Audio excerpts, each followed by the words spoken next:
Of Soichiro Honda, this story begins in 1914.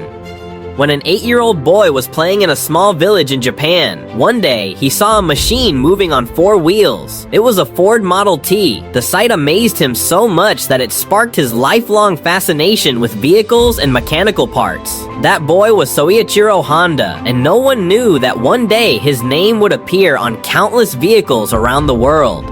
Welcome back to BuzzFlick. Soichiro Honda was born in 1906 in a small village near Mount Fuji, Japan. His father was a blacksmith who also repaired bicycles part-time. Several of Honda's siblings had died due to various illnesses, so his parents had great hopes for him. However, Honda had little interest in school. Instead, he loved helping his father repair bicycles. When he turned 16, he saw a newspaper advertisement. A famous automobile service station in Tokyo called Art Shokai was looking for technicians. Honda applied for the job by letter, and fortunately, he received a positive reply. This was the moment he left his home and school behind and moved to Tokyo to earn a living. His dream quickly shattered when he arrived at Art Shokai. Instead of working on cars, the owner assigned him cleaning duties and even made him babysit. Honda had little choice. He had already left his family behind, and returning home felt embarrassing. He didn't have the courage to face his parents, so he continued doing those odd jobs for months. Eventually, the owner allowed him to work in the workshop.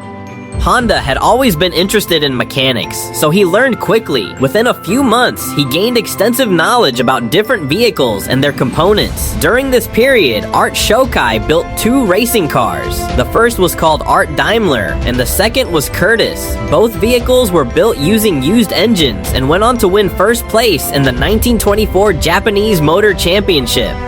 Honda was still a mechanic at the time, but during the race he sat beside the driver as an engineer. This event changed his life forever. From that moment, motorsports became his passion. For the next several years, Honda continued working at Art Shokai and steadily expanded his experience.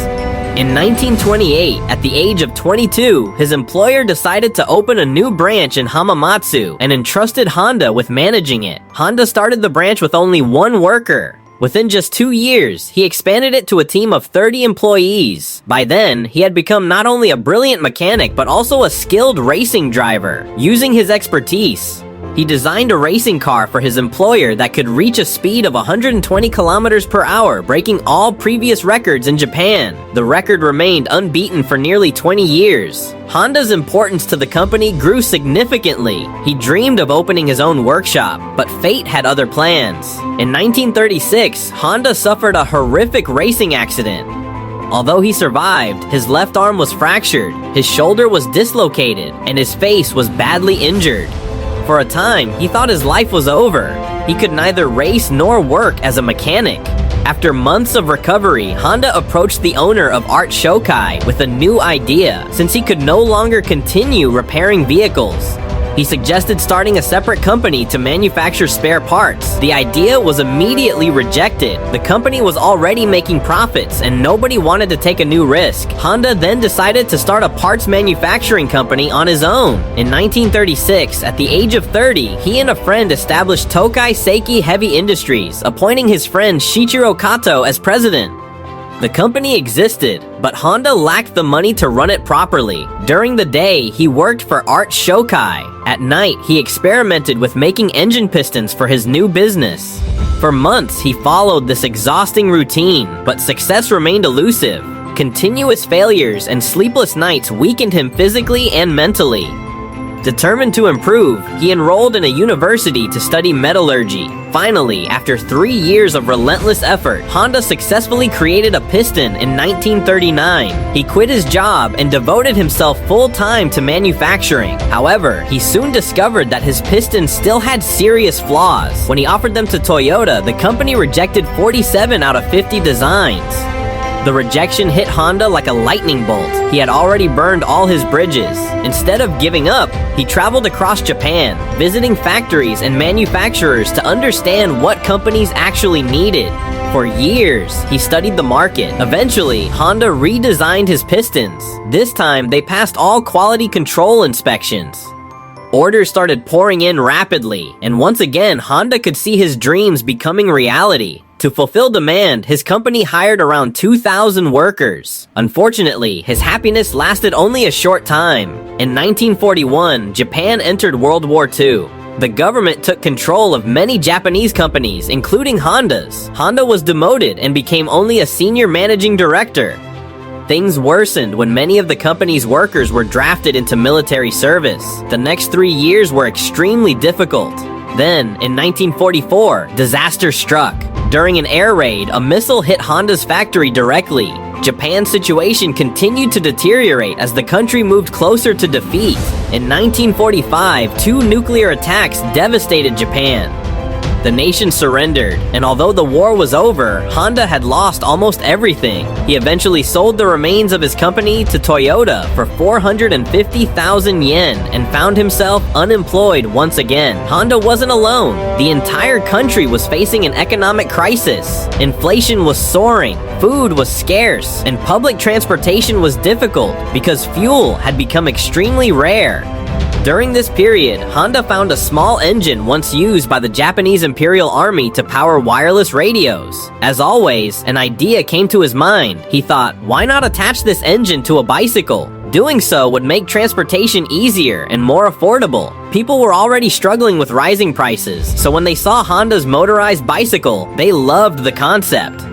At first, Honda used surplus military engines, but demand quickly exceeded supply. As a result, he designed his own engine. For the first time in history, the Honda logo appeared on a machine. Honda still lacked the money to manufacture bicycles on a large scale, so he wrote an open letter to 18,000 bicycle shop owners across Japan. People trusted him. About 3,000 shop owners responded positively and even sent advance payments. Within the next few years, Honda developed a motorcycle that perfectly matched market demand. It was launched as the Honda Super Cub. The motorcycle became an instant sensation. Its success was so extraordinary that by 1958, Honda's sales in America surpassed those of companies such as Triumph and Harley-Davidson. Because Honda loved racing, he also decided to build racing motorcycles. He attended motorcycle races, carefully studying the machines that won and noting every useful feature. At the time, racing competitions served as powerful marketing tools for manufacturers. A few years later, Honda launched its first racing motorcycle, which won first place in an international racing competition in 1962.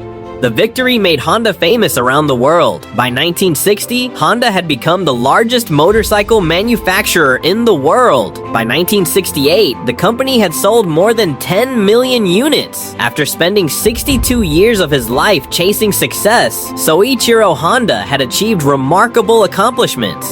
Yet one dream remained unfulfilled. He still wanted to manufacture cars. Many people advised him against it. Japan already had powerful automotive companies such as Toyota and Nissan, making competition extremely difficult. Honda ignored the criticism. The company launched its first pickup truck, the T360, but it failed. After that came the S500 sports car, which sold only about 1,300 units. Years of hard work followed. Dozens of designs were rejected. Then finally, in 1972, Honda introduced the Honda Civic. The Civic became one of the most successful cars in automotive history and remains popular worldwide to this day. By 1980, Honda Motor had become Japan's third largest automobile manufacturer. Within just a decade, it had grown into the third largest in the world. Today, the Honda name can be found on cars, motorcycles, boat engines, aircraft engines, and countless power tools. Just 1 year after the launch of the Civic, Soichiro Honda retired from the company in 1973. Then, in August 1991, his extraordinary journey came to an end, but his legacy continues to inspire millions around the world.